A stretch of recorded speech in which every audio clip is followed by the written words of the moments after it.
Halo? Halo?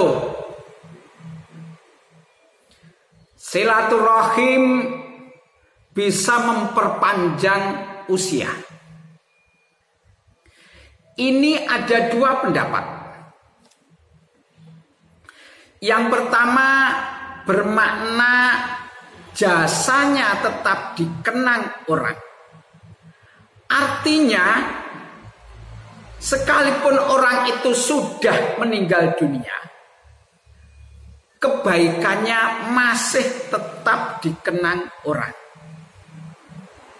Didoakan orang, dicontoh orang perilakunya yang baik. Sehingga seakan-akan orang itu masih hidup dan bersama kita. Contoh, Mbah Kiai Haji Hasyim Asy'ari, Mbah Kiai Haji Khalil Bangkalan, Mbah Kiai Haji Abdul Wahab Hasbullah, Mbah Kiai Haji Bishri Sansuri, Bung Karno, Bung Hatta, Jenderal Sudirman, Raden Ajeng Kartini, Kiai Haji Wahid Hasyim, Gus Dur, dan lain-lain. Seakan-akan mereka masih hidup bersama kita, berada di tengah-tengah kita. Jasa-jasanya masih dikenang oleh bangsa Indonesia.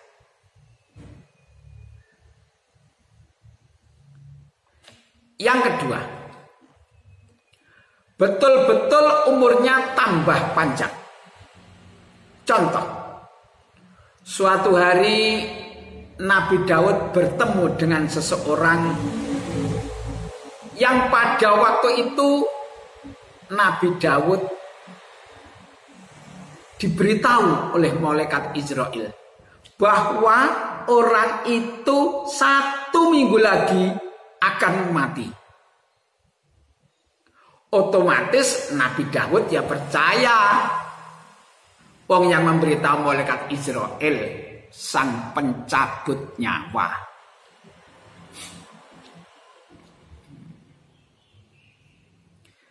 Setelah beberapa tahun kemudian, Nabi Daud bertemu lagi dengan orang itu di pasar. Nabi Daud juga kaget. Loh, itu kan orang yang kata malaikat Israel 1 minggu lagi akan mati. Tapi sekarang kok masih hidup? Segar bugar. Wah, ada yang gak beres ini.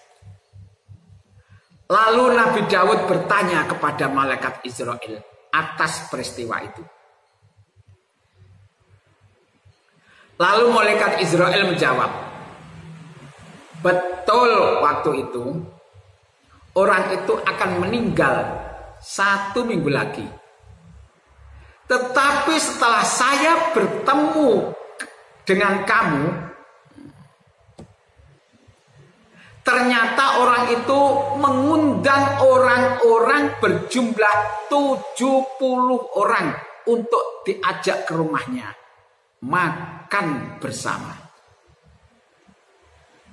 Terus besoknya orang itu bersilaturahim ke rumah orang-orang yang diundang itu.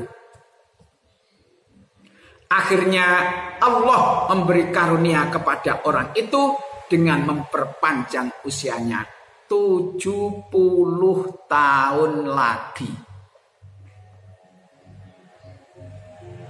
Dari hadis yang singkat tersebut semakin tampak sekali bahwa Rasulullah SAW adalah orang yang sangat bijaksana dalam menggunakan metode pembelajaran kepada umatnya agar umatnya senang bersilaturahim.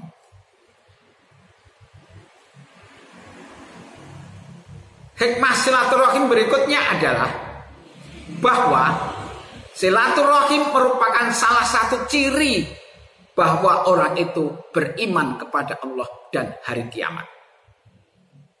Rasulullah Shallallahu Alaihi Wasallam bersabda, "Man kana yu'minu billahi wal yaumil akhir, fal yasil rahimah."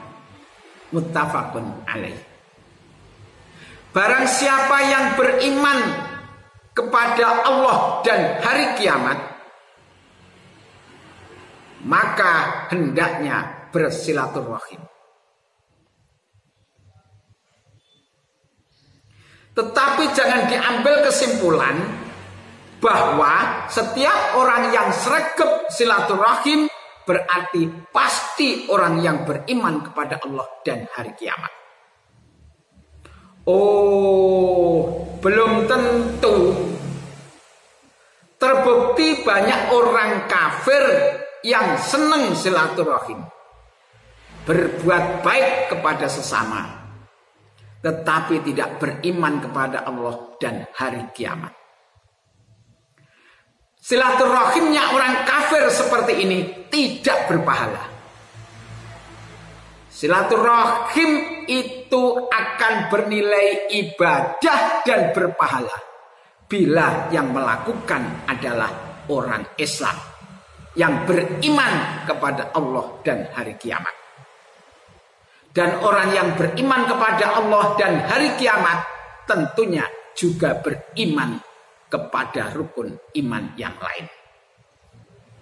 Beriman kepada para malaikatnya, kitab-kitabnya, para nabinya, dan kodok qadarnya.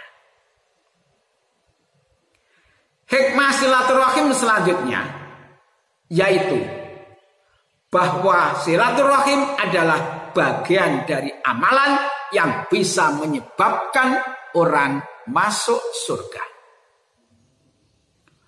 Suatu hari Rasulullah Shallallahu Alaihi Wasallam pernah ditanya oleh seorang sahabat, "Ya Rasulullah, akhbirni bi amalin yudkhilunil jannah." Qala Nabi Shallallahu Alaihi Wasallam, "Ta'budullah wa la tusyriku bihi syai'a wa tuqimus shalah wa tu'tiz zakah wa tasilur rahim."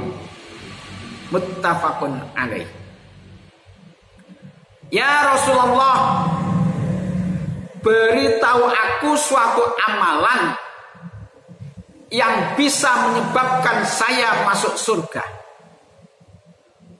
Rasulullah Sallallahu Alaihi Wasallam bersabda, yaitu pertama,